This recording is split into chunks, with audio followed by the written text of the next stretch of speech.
Operation Sindoor విజయవంతమైన సందర్భంగా త్రివిధ దళాలకు మద్దతుగా తిరంగా యాత్రలో ఎంపీ కలిశెట్టి అప్పలనాయుడు కూటమి నాయకులు పాల్గొన్నారు. విజయనగరంలో రాజుగారి కోట నుండి గంటస్తంభం వరకు ప్రజలు, విద్యార్థులు, నాయకులు, కార్యకర్తలతో కలిసి ఘనంగా తిరంగా ర్యాలీ చేశారు. ఈ కార్యక్రమంలో కేంద్ర మాజీ మంత్రి, రాష్ట్ర ఎంఎస్ఎంఈ మంత్రి, స్థానిక ఎమ్మెల్యేలు, టీడీపీ అధ్యక్షులు, కూటమి ముఖ్య నాయకులు పాల్గొన్నారు.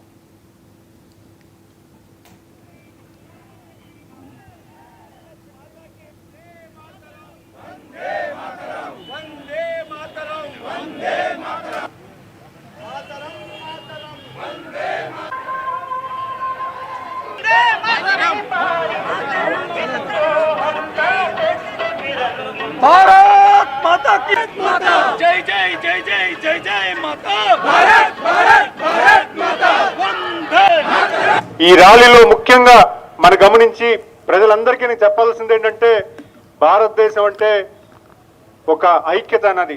మన గురజాడ గారు చెప్పారు, దేశం అంటే మట్టి కాదో, దేశం అంటే మనుషులో అని. దీన్ని నమ్మిన నిదానం మన భారతదేశం ఒక్కటే. ప్రపంచంలో ఎక్కడ కూడా మనుషులకి అందరినీ సమాన హక్కులు కల్పించి మనుషులందరూ బాగుండాలని ఒక మంచి ఉద్దేశంతో ఈరోజు భారతదేశం పరిపాలన జరుగుతుంది. మనం చూసుకున్నాం 1962లో పాక్ ఆక్యుపైడ్ కాశ్మీర్ యుద్ధంలో మనం కోల్పోయినా సరే మనం వాళ్ళ మీద ఎదురుదాడి చేయకుండా మనం ఉన్నాం.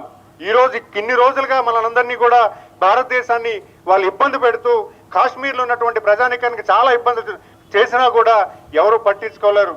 ఈరోజు ఎన్డీఏ ప్రభుత్వం వచ్చిన వెంటనే ఈరోజు కాశ్మీర్లో మనం అందరం వెళ్ళగలే పరిస్థితి ఈరోజు కలిగింది.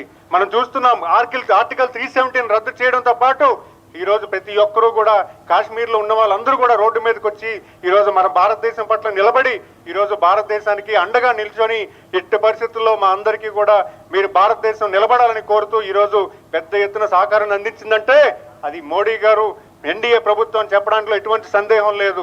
మనం ఒకటే ఆలోచించాలి, ఈరోజు భారతీయ తత్వం ప్రతి పౌరుడిలోనూ ఉండాలి. మన రాష్ట్రం, మన దేశంలో భారతీయ తత్వం అనేది ఉంటేనే మన తాలూకు అభివృద్ధి ఉంటుంది.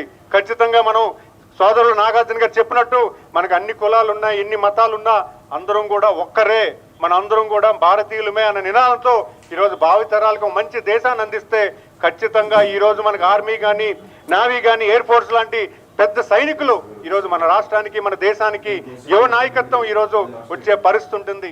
ఈ ర్యాలీలో ముఖ్యంగా మనం గమనించి ప్రజలందరికీ చెప్పాల్సింది ఏంటంటే